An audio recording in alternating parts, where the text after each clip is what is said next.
Hello friends, इस episode की शुरुआत में हम देखते हैं कि यांगवा किन्सी से कहता है कि मुझे तुमसे कुछ बात करनी है। तभी किन्सी डोर बंद कर रही होती है, लेकिन यांगवा अपने पैरों से डोर बंद होने से रोक देता है और फिर उससे कहने लगा कि आज मैंने जो कुछ भी किया वो ज्वेलसी की वजह से किया। मैं जुनूई से ज्वेलस था क्योंकि वो मुझसे पहले तुम्हारी लाइफ में आया था, लेकिन अब मैं अपने आप को उससे ज्यादा लकी मानता हूँ क्योंकि अब तुम मेरी हो चुकी हो और हमेशा के लिए मेरी ही रहोगी। तभी किन्सी पूछने लगी कि क्या तुम इसी वजह से आज इतना वियर्ड बिहेव कर रहे थे। इस पर यांगवा कहता है हाँ, पर क्या मैं बहुत ज्यादा चिल्डिश लग रहा था। तभी किन्सी कहती है कि नहीं, तुम तो बहुत क्यूट लग रहे थे और ये कहकर वो यांगवा को हक कर लेती है। अगले सीन में हम देखते हैं कि वूफेई और जुनही फेंग के घर आए होते हैं और फेंग वूफेई को अपना घर दिखा रही होती है। वूफेई को वो जगह काफी पसंद आ रही थी। तभी फेंग उससे कहने लगी कि तुम भी शादी के बाद यहीं पर एक अपार्टमेंट खरीद लेना और मेरी नेबर बन जाना। और वहीं जुनही यीरेन से बात कर रहा होता है। वो यीरेन से कहने लगा कि आज दोपहर को मैं तुमसे मिलने आया था, लेकिन वहाँ मुझे सिर्फ तुम्हारी लॉयर लीडाई मिली। मैं बस तुम्हें ये समझाना चाहता हूँ कि प्रीनेप्शियल एग्रीमेंट बिल्कुल फेयर है, तुम्हें उस पर साइन कर देना चाहिए। इस पर यीरेन कहने लगा कि तुम्हें क्या लगता है कि मैं फेंग को कभी हर्ट करूंगा? हाँ, मैं मानता हूँ कि फेंग के डैड मुझसे ज्यादा रिच है, लेकिन मैं फेंग की लाइफ में कभी भी डिफिकल्टीज नहीं आने दूंगा और अगर फेंग खुद मुझसे प्रीनेप्शियल एग्रीमेंट पर साइन करने को कहेगी तो मैं कर दूंगा। इसके बाद अगले सीन में हम यांगवा और किन्सी को देखते हैं। यांगवा उससे कह रहा होता है कि रिच मैंस के लिए शादी करना बहुत इंपॉर्टेंट होता है ताकि वो अपनी प्रॉपर्टी अपनी फैमिली को दे सके, लेकिन मुझे मैन होने पर बिल्कुल भी प्राउड फील नहीं होता क्योंकि मैंस हमेशा से ही वुमेन्स को पागल समझते हैं और उन्हें ट्रैप करने की कोशिश करते हैं, पर अब वुमेन्स पूरी तरह से इंडिपेंडेंट हो चुकी हैं। किन्सी यांगवा की तरफ देखते हुए उसकी बातों को चुपचाप सुन रही होती है। तभी यांगवा उससे पूछने लगा कि तुम मुझे ऐसे घूर क्यों रही हो। किन्सी इस बात का तो कोई जवाब नहीं देती, लेकिन उससे पूछने लगी कि क्या तुम आज मेरे रूम में सो सकते हो। यांगवा इस बात पर कुछ भी नहीं बोलता तो किन्सी वहाँ से उठकर जाने लगती है और तभी यांगवा उससे हाँ कह देता है, लेकिन किन्सी कहने लगी कि तुमने सोचने में 3 सेकंड से ज्यादा का टाइम लिया है तो अब इस बारे में भूल जाओ। ये कहकर वो अपने रूम में चली गई। अगले सीन में हम देखते हैं कि वूफेई और जुनही घर वापस जा रहे होते हैं और वूफेई जुनही से कहने लगी कि फेंग ने मुझे एक बहुत अच्छी जगह दिखाई है, हम दोनों शादी वहीं पर करेंगे और मैं अपने पेरेंट्स से कहकर कल ही वहाँ रिजर्वेशन करवा दूंगी। लेकिन जुनही उसकी बातों का कोई जवाब नहीं दे रहा था तो वूफेई पूछने लगी कि तुम इतने अपसेट क्यों हो। इस पर जुनही कहने लगा कि मैं प्रीनेप्शियल एग्रीमेंट को लेकर थोड़ा परेशान हूँ। तभी वूफेई उससे कहने लगी कि फेंग और यीरेन एक साथ काफी खुश हैं, उन्हें अब इस एग्रीमेंट की कोई जरूरत नहीं है, तो अब तुम्हें ये केस यहीं स्टॉप कर देना चाहिए। मैं अपने डैड से कहकर तुम्हें कोई और केस दिलवा दूंगी। लेकिन जुनही कहने लगा कि फेंग के डैड यीरेन पर ट्रस्ट नहीं करते, इसलिए मुझे एग्रीमेंट साइन करवाना जरूरी है, मैं इसे स्टॉप नहीं कर सकता।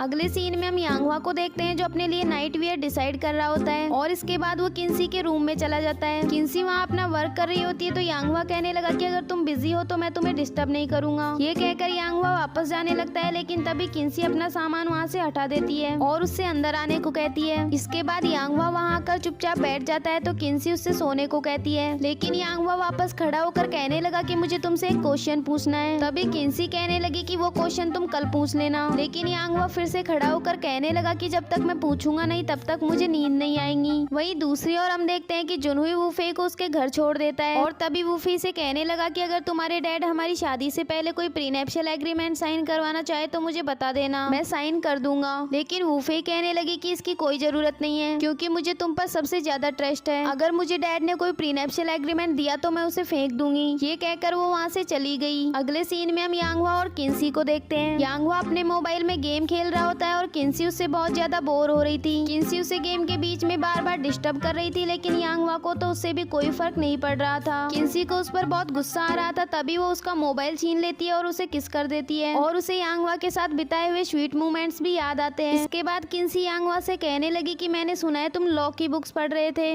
और उसके लिए तुमने लीडाई से हेल्प भी मांगी थी। इस पर यांगवा कहने लगा कि हाँ, मैं तुम्हारी हेल्प करना चाहता था, लेकिन मेरा प्रोफेशन तुमसे बिल्कुल अलग है, इसीलिए मुझे लीडाई की हेल्प लेनी पड़ी। तभी किन्सी कहने लगी कि अगर तुम किसी लॉ के बारे में जानना चाहते थे तो तुम मुझसे कहते, मैं भी तो एक लॉयर हूँ, मैं नहीं चाहती कि तुम इसके लिए किसी और लड़की से हेल्प मांगो। इस पर यांगवा कहने लगा कि नहीं, मेरा और लीडाई का ऐसा कोई इंटेंशन नहीं था। तभी किन्सी कहने लगी कि हाँ, मुझे तुम पर ट्रस्ट है, मुझे पता है तुम बहुत सिंपल और इनोसेंट हो। इस पर यांगवा कहने लगा कि मैं उतना भी अच्छा नहीं हूँ जितना तुम मेरी तारीफ कर रही हो। इसके बाद नेक्स्ट मॉर्निंग का सीन दिखाया जाता है जहाँ वूफेई के डैड उसके पास आकर कहने लगे कि मुझे तुमसे कुछ बात करनी है, लेकिन वूफेई कहने लगी कि अभी मुझे ऑफिस जाना है तो हम किसी और दिन बात करेंगे। तभी उसके डैड कहते हैं कि ये बात बहुत इंपॉर्टेंट है, क्या तुम्हें पता है किन्सी और जुनही के बीच में क्या रिलेशनशिप है। इस पर वूफेई कहने लगी कि हाँ, मुझे जुनही ने पहले ही सब कुछ बता दिया, अब उन दोनों के बीच कोई रिलेशन नहीं है, और जब मैं और जुनहुई डेटिंग कर रहे थे तब तो आपको कोई ऑब्जेक्शन नहीं था, आप हमारी शादी के लिए भी अग्री हो गए थे, तो फिर अब आप इस बारे में क्यों बात करना चाहते हैं। तभी उसके डैड कहने लगे कि मुझे पता है जुनहुई एक सिंपल लड़का है, लेकिन मुझे बस ये फिक्र है कि कहीं वो तुम्हें कभी हर्ट ना कर दे। इस पर वूफे कहने लगी कि आप ये सब इसीलिए कह रहे हैं ना ताकि हम प्रीनेप्शियल एग्रीमेंट पर साइन कर दें। जुनहुई इस पर साइन करने के लिए मान गया है, लेकिन मैं इस पर साइन नहीं करूंगी। आप रिच है तो इसका मतलब ये नहीं है कि आप हर किसी पर शक करेंगे। तभी उसके डैड कहते हैं कि मैं तुम्हें कुछ दिखाना चाहता हूँ। ये कहकर वो उसे एक एनवेलप दे देते हैं और वहाँ से चले जाते हैं। अगले सीन में हम देखते हैं कि यांगवा उठकर ब्रेकफास्ट बनाने के लिए जाता है। तभी किन्सी आकर उससे पूछने लगी कि तुम आज ब्रेकफास्ट में क्या बना रहे हो। इस पर यांगवा कहने लगा कि वो तुम्हें बाद में पता लग जाएगा। इसके बाद किन्सी ब्रश करने के लिए चली जाती है और तभी वहाँ यांगवा आ जाता है। वो उसे ब्रेकफास्ट करने के लिए आने को कहता है और फिर उसे किस करके वहाँ से चला गया। अगले सीन में हम देखते हैं कि यांगवा अपने फ्रेंड के ऑफिस में होता है और उसे बताता है कि मिस्टर क्यूई ने हमें जो प्रोडक्ट सेल करने को दिया है उसमें कुछ प्रॉब्लम है, लेकिन उसका फ्रेंड कहने लगा कि ये प्रोडक्ट फेंग्यू फाइनेंस का है और उनके प्रोडक्ट्स में कभी भी कोई मिस्टेक नहीं होती है, और अगर उसमें कोई मिस्टेक हुई भी तो उसके जिम्मेदार हम नहीं होंगे क्योंकि इसको सेल करने का काम हमारा नहीं है। लेकिन यांगवा कहने लगा कि हमारे कस्टमर्स के बारे में सोचना तो हमारा ही काम है ना, हम अपने कस्टमर्स का नुकसान कैसे होने दे सकते हैं। तभी उसका फ्रेंड परेशान होकर कहने लगा कि मैं इस बारे में हमारे बॉस को कैसे बताऊंगा, अगर तुम्हारी ये डिटेल्स गलत हुई तो वो तुम्हारे साथ साथ मुझे भी जॉब से निकाल देंगे। अगले सीन में हम वूफे को देखते हैं जो ऑफिस से घर जा रही होती है। तभी वो अपने डैड का दिया हुआ एनवेलप देखती है जिसमें जुनहुई और किन्सी की फोटोज थी और उसमें जुनहुई किन्सी की केयर कर रहा था। ये देखकर वूफे को बहुत ज्यादा गुस्सा आ जाता है। वहीं दूसरी ओर हम जुनहुई को देखते हैं जो ईरेन से मिलने के लिए जाता है और उसे कहने लगा कि मैंने तुम्हारी पूरी बिजनेस रिपोर्ट्स निकलवा ली है, मुझे पता लगा है कि तुम्हारी कंपनी को बहुत बड़ा लॉस होने वाला है और इसीलिए तुम फेंग से शादी करना चाहते हो ताकि तुम उसके डैड के पोजीशन का फायदा उठाकर अपने लॉस को कवर कर सको। तो तुम आज हमारी कंपनी में आकर इस प्रीनेप्शियल एग्रीमेंट को साइन कर देना, वरना मैं इस बारे में सबको बता दूंगा। ये कहकर वो वहाँ से चला गया। अगले सीन में हम देखते हैं कि जुनहुई किन्सी को बता रहा होता है कि ईरेन आज शाम को प्रीनेप्शियल एग्रीमेंट साइन करने के लिए आने वाला है। तभी वहाँ वूफे आ जाती है और जुनहुई से कहने लगी कि मुझे तुमसे कुछ बात करनी है, और ये सुनकर किन्सी वहाँ से चली जाती है। इसके बाद वूफे जुनहुई की तरफ गुस्से से देख रही होती है और उससे कुछ भी बात नहीं करती। जुनहुई आकर उससे पूछने लगा कि तुम कुछ बोल क्यों नहीं रही, तुम्हारी तबीयत तो ठीक है ना। तभी वूफे वो एनवेलप निकालती है जो उसके डैड ने दिया था और उसे फ्लैशबैक में एक सीन याद आता है जहाँ वूफे वो एनवेलप लेकर मिस यूई के पास जाती है और वो एनवेलप उन्हें देते हुए कहने लगी कि मुझे पता है ये फोटोज आपने ही कैप्चर करवाए हैं, क्या आप हमारे बीच हुए एग्रीमेंट को भूल गई हैं। इस पर मिस यूई कहने लगी कि मैं किसी भी एग्रीमेंट को नहीं भूली हूँ, मैंने वो सब किया है जो तुमने मुझसे करने को कहा था। तुम चाहती थी कि जुनहुई को हमारी कंपनी में जॉब मिले तो मैंने उसे जॉब दिलवा दी और तुम्हारा प्रमोशन भी करवा दिया, यहाँ तक कि तुम्हारे कहने पर मैंने किन्सी का ऑफिस भी चेंज कर दिया और उसे एक वियर्ड ऑफिस दे दी। मैं बस तुम्हें जुनहुई की सच्चाई बताना चाहती हूँ, वो किन्सी को डेट कर रहा था, ये बात उसने तुमसे छुपा कर रखी। इस पर वूफे कहने लगी कि नहीं, उसने पहले ही मुझे सब कुछ बता दिया था। लेकिन मिस यूई उससे कहने लगी कि हर इंसान के लिए उसका फर्स्ट लव अनफॉरगेटेबल होता है और किन्सी ही उसका फर्स्ट लव है, वो उसको इतनी आसानी से नहीं भूल सकता। मुझे तो लगता है कि जुनहुई तुमसे तुम्हारी प्रॉपर्टी के लिए शादी कर रहा है। अगर तुम ये जानना चाहती हो कि वो तुमसे सच में प्यार करता है या नहीं तो तुम इस प्रीनेप्शियल एग्रीमेंट पर उसे साइन करने को कहो, और अगर उसने साइन कर दिया तो इसका मतलब होगा कि वो तुमसे सच में प्यार करता है। अब हम देखते हैं कि वूफे वो एग्रीमेंट जुनहुई को साइन करने के लिए दे देती है और जुनहुई बिना उससे कोई सवाल किए उस एग्रीमेंट पर साइन करने लगता है। लेकिन तभी वूफे उसे साइन करने से रोक लेती है और फिर रोते हुए उससे कहने लगी कि तुम इस पर बिना पढ़े साइन करने के लिए तैयार कैसे हो गए, इस एग्रीमेंट से हमारे प्यार की इंसल्ट होगी। तुम हमेशा दूसरे लोगों के बारे में अच्छा सोचते हो लेकिन कोई भी तुम पर ट्रस्ट नहीं करता, तो अब तुम्हें किसी के लिए जेंटल बनने की कोई जरूरत नहीं है। इस पर जुनहुई से शांत करवाते हुए कहने लगा कि मुझे कोई फर्क नहीं पड़ता कि लोग मेरे बारे में क्या सोचते हैं, मुझे सिर्फ और सिर्फ तुम्हारी फिक्र है। तभी वूफे उसे कहने लगी कि अब हम जल्द से जल्द शादी कर लेंगे। अगले सीन में हम देखते हैं कि किन्सी जल्दी जल्दी में ऑफिस से वापस घर जा रही होती है। तभी जुनहुई उससे पूछने लगा कि तुम आज इतनी जल्दी क्यों जा रही हो। इस पर किन्सी कहने लगी कि मुझे घर पर कुछ काम है लेकिन मैं वो काम खत्म करने के बाद वापस आ जाऊंगी। ये कहकर वो वहाँ से चली गई। अगले सीन में हम यांगवा को देखते हैं जिसको उसके बॉस बहुत डांट रहे होते हैं क्योंकि इसकी वजह से मिस्टर क्यूई ने उनके साथ पार्टनरशिप करने से मना कर दिया। उसके बॉस डांटते हुए कहने लगे कि तुम यहाँ नए आए हो और तुम सिर्फ एक अकाउंट मैनेजर हो, तुमसे किसने कहा था कि तुम उनके प्रोडक्ट्स के बारे में डिटेल्स निकालो। इस पर यांगवा कहने लगा कि उनका प्रोडक्ट सेफ नहीं है, मैंने आपको उसकी रिपोर्ट दे दी है, अगर आप उसको पढ़ेंगे तो आपको भी पता लग जाएगा कि मैं बिल्कुल सही कह रहा हूँ। लेकिन उसके बॉस कहने लगे कि तुम्हारी वजह से मिस्टर क्यूई हमसे नाराज हो गए, उनका 10 बिलियन का प्रोजेक्ट हमारे हाथ से निकल गया, तो अब तुम भी इस जॉब से निकल जाओ। उनके इतना कहते ही यांगवा भी वो जॉब छोड़कर वहाँ से चला गया। इसके बाद यांगवा वापस घर आ जाता है और तभी उसे घर के अंदर से कुछ आवाजें आती हैं। यांगवा को लगता है कि अंदर कोई चोर होगा तो वो उसे मारने के लिए बाहर से छाता उठा कर लाता है। यांगवा जब अंदर जाता है तो देखता है कि वहाँ किन्सी थी जिसने कुकिंग करके पूरे घर को मैसी कर दिया था। यांगवा उससे पूछने लगा कि तुम इस वक्त घर पर क्या कर रही हो। इस पर किन्सी कहने लगी कि मुझे भूख लगी थी तो मैं यहाँ खाना बनाने के लिए आई थी, लेकिन तुम टेंशन मत लो, मैं ये सब साफ कर दूंगी। तभी उसका हाथ जल जाता है तो यांगवा उसके पास आकर कहने लगा कि अगर तुम कुकिंग नहीं कर सकती तो अपने आप को फोर्स क्यों कर रही हो, तुम मुझसे कह देती मैं तुम्हारे लिए खाना बनाकर ले आता। इस पर किन्सी कहने लगी कि तुम भी तो अपनी जॉब पर गए थे, लेकिन तुम इतनी जल्दी वापस क्यों आ गए। यांगवा कहने लगा कि मैं यहाँ कुछ लेने आया था और अभी वापस चला जाऊंगा। तभी वहाँ एक डिलीवरी बॉय खाना लेकर आता है जो किन्सी ने ऑर्डर किया था। फिर वो दोनों एक साथ बैठकर लंच करने लगते हैं और तभी किन्सी बताने लगी कि मैंने तुम्हारे लिए खाना बनाकर तुम्हें सरप्राइज देने का प्लान बनाया था, लेकिन मुझे पता था कि मैं ये नहीं बना पाऊंगी, इसीलिए मैंने खाना बाहर से ऑर्डर कर दिया और मैं तुमसे ये कहने वाली थी कि ये मैंने खुद ने बनाया है, पर मुझे कहाँ पता था कि तुम ऐसे अचानक से वापस आ जाओगे। इस पर यांगवा पूछने लगा कि तुमने मेरे लिए खाना बनाने का प्लान क्यों बनाया था जब तुम्हें पता था कि तुम ये नहीं कर सकती। किन्सी उसके पास जाकर कहने लगी कि तुम हमेशा ही मेरी केयर करते हो तो मैं तुम्हें बताना चाहती थी कि मैं भी तुम्हारी केयर कर सकती हूँ। तभी यांगवा पूछने लगा कि अगर मैं किसी दिन अपनी जॉब खो दूं तो। इस पर किन्सी कहने लगी कि तुम जो भी करोगे मैं उसमें हमेशा तुम्हारा साथ दूंगी, तुम अपनी लाइफ को बिल्कुल फ्रीली होकर एंजॉय कर सकते हो। इसके बाद अगले सीन में हम देखते हैं कि किन्सी अपनी एक क्लाइंट से मिलकर वापस आ रही होती है। तभी वो यांगवा के पास कॉल करके कहने लगी कि मैं तुम्हारे बैंक के पास में ही हूँ तो मैं तुम्हें पिक करने के लिए आ रही हूँ, लेकिन यांगवा कहने लगा कि आज मैं ओवर टाइम करने वाला हूँ तो मैं लेट आऊंगा। तभी किन्सी कहने लगी कि बैंक में तो कभी भी ओवर टाइम नहीं करना होता और मुझे ऐसा लग रहा है कि तुम बैंक में हो ही नहीं क्योंकि तुम्हारे आसपास से तो बहुत ज्यादा आवाजें आ रही हैं। इसके बाद हम देखते हैं कि किन्सी को यांगवा की जॉब लॉस्ट के बारे में पता लग जाता है और वो किन्सी से कहता है कि वो जॉब मेरे टाइप की थी ही नहीं। वहीं दूसरी ओर हम यांगवा के बॉस को देखते हैं जो उसके फ्रेंड को डांट रहा होता है और उससे कहने लगा कि मैंने सुना है कि यांगवा को तुमने यहाँ जॉब दिलवाई थी, उसके पास तो कोई वर्क एक्सपीरियंस नहीं था फिर भी तुमने उसे अकाउंट मैनेजर बना दिया, क्या मैं जान सकता हूँ कि तुम्हारी उसके साथ क्या रिलेशनशिप है। इस पर यांगवा का फ्रेंड कहने लगा कि मैं उसको अच्छे से जानता हूँ, अगर उसने कहा है कि मिस्टर क्यू के प्रोडक्ट्स में कुछ मिस्टेक है तो उसमें डेफिनेटली कोई मिस्टेक होगी। तभी उसका बॉस कहने लगा कि उसकी वजह से हमको जो नुकसान हुआ है क्या तुम उसको अफोर्ड कर सकते हो। इस पर यांगवा का फ्रेंड कहने लगा कि आप उसको पहले ही जॉब से निकाल चुके हो और इससे ज्यादा अब आप क्या चाहते हो। तभी वहाँ एक एम्प्लॉय आकर उनको बताता है कि यांगवा वापस आ गया है। ये सुनकर वो जल्दी से यांगवा के पास जाते हैं जहाँ यांगवा के साथ साथ किन्सी भी आई हुई थी। किन्सी उसके बॉस को बताने लगी कि मैं यांगवा की वाइफ हूँ। ये सुनकर उसके बॉस यांगवा का मजाक बनाते हुए कहने लगे कि मैंने तुम्हें जॉब से निकाल दिया तो तुम यहाँ अपनी वाइफ को बुला कर लाए हो। तभी किन्सी उनसे पूछने लगी कि क्या आप बता सकते हैं कि आपने मेरे हस्बैंड को जॉब से क्यों निकाला है। इस पर यांगवा का बॉस कहने लगा कि वो तो तुम अपने हस्बैंड से ही पूछो, इसने वो काम किया है जो इसे करने के लिए कहा ही नहीं गया था, इसकी वजह से हमने एक बहुत बड़े क्लाइंट को खो दिया है। तभी किन्सी कहने लगी कि आप शायद अभी तक लेबर लॉ नहीं जानते हैं, आप एक एम्प्लॉय को सिर्फ तभी निकाल सकते हैं जब उसने आपके किसी रूल को तोड़ा हो या फिर कोई वायलेंस की हो। यांगवा ने आपके किसी क्लाइंट पर शक करके ना तो किसी रूल को तोड़ा है और ना ही कोई वायलेंस की है, आपके पास इसे जॉब से निकालने का कोई लीगल रीजन नहीं है, आपने लेबर लॉ के रूल्स को तोड़ा है। अगर मैंने ये बात कोर्ट या फिर मीडिया तक पहुंचा दी तो सोचो आपका क्या होगा। इस पर यांगवा का बॉस कहने लगा कि तुम पहले मुझे ये बताओ कि तुम हो कौन। तभी किन्सी कहने लगी कि मैं एक लॉयर हूँ और अगली बार से किसी की इंसल्ट करने से पहले ये जान लेना कि उसके किसके साथ कॉन्टेक्ट्स हैं। ये कहकर किन्सी वहाँ से जाने लगी और यांगवा को उसके इंटेलिजेंस पर बहुत ज्यादा प्राउड फील हो रहा था। तभी सामने से यांगवा के पहले वाले बॉस मिस्टर क्यूई आ जाते हैं। वो यांगवा के पास आकर कहने लगे कि कितनी शर्म की बात है, तुम यहाँ सिर्फ एक अकाउंट मैनेजर हो। यांगवा इसका कोई रिप्लाई नहीं देता और उनको इग्नोर करते हुए वहाँ से चला गया। अगले सीन में हम देखते हैं कि यांगवा का फ्रेंड किन्सी और यांगवा के साथ डिनर कर रहा होता है और वो किन्सी को बताने लगा कि जब मैं और यांगवा कॉलेज में थे तब हमने एक स्टॉक बिजनेस कंपटीशन में पार्ट लिया था, जिसको भी स्टॉक में सबसे ज्यादा प्रॉफिट होगा वो ही इस कंपटीशन में जीत सकता था। मैं और यांगवा एक ही टीम में थे। तभी हमें फ्लैशबैक में एक सीन दिखाया जाता है जिसमें यांगवा का फ्रेंड बाकी कंपटीटर्स की डिटेल्स देखकर उसे कहने लगा कि तुम ये चेस खेलना बंद करो, यहाँ एक लड़के को हमसे ज्यादा प्रॉफिट हुआ है, कंपटीशन खत्म होने में सिर्फ 10 दिन बाकी है, अगर उसको ऐसे ही प्रॉफिट होता रहा तो वो तो हमको इसमें हरा देगा। फिर उसका फ्रेंड उसको प्रॉफिट बढ़ाने का प्लान बताता है लेकिन यांगवा उसको रिजेक्ट कर देता है। इसके बाद उसका फ्रेंड उसे और भी बहुत सारे प्लान्स बताता है लेकिन यांगवा उन सभी के लिए मना कर देता है। ये सब सुनने के बाद किन्सी कहने लगी कि इसका मतलब है कि तुम वो कंपटीशन हार गए। तभी यांगवा वहाँ आकर कहने लगा कि हाँ वो लड़का जीत गया क्योंकि उसका प्रॉफिट हमसे 0.2% ज्यादा था, लेकिन उस कंपटीशन के बाद मेरे पास मिस्टर क्यूई का कॉल आया था। तभी हमें फ्लैशबैक में एक सीन दिखाया जाता है जहाँ मिस्टर क्यूई यांगवा के पास कॉल करके उसे मिलने के लिए बुलाते हैं। जब यांगवा मिस्टर क्यूई से मिलने के लिए जाता है तो वो कहने लगे कि मुझे पता है तुम ये कंपटीशन हार गए हो, लेकिन मैंने इसमें सबसे ज्यादा नोटिस तुम्हें ही किया है, तुमने इसमें सबसे अच्छा परफॉर्म किया है, इसीलिए मैं तुम्हें अपना टीममेट फ्लैट बनाना चाहता हूँ। फिर यांगवा बताने लगा कि मैं कॉलेज के बाद कनाडा चला गया और उनकी कंपनी में एक फंड मैनेजर बन गया। और इसी के साथ ही हमारा ये एपिसोड भी यहीं एंड हुआ।